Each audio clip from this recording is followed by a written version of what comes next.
Okay, I'm gonna make a short video about the installation of the WYZE camera when you don't have an existing doorbell or any wires outside.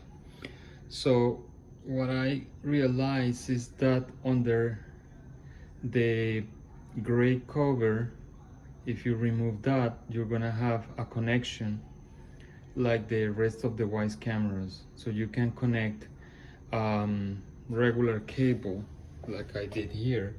This is just the regular cable that the WYZE cameras come with, and I just connected to the power here on the outlets.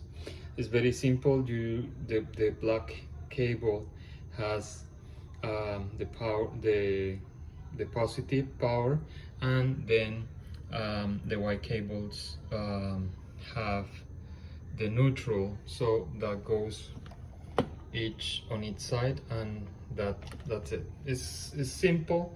If you want to use an electrician, probably better, but for me it's quite simple. So I just basically drill a hole here, brought it out to the other side.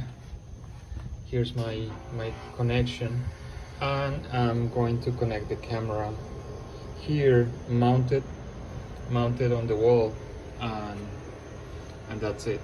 Basically that is quite simple, and it will do the connection on if you don't have a doorbell, an existing wiring for a doorbell. So this will resolve the situation. Okay. If you have any questions, just text me, and I will try to resolve any other questions.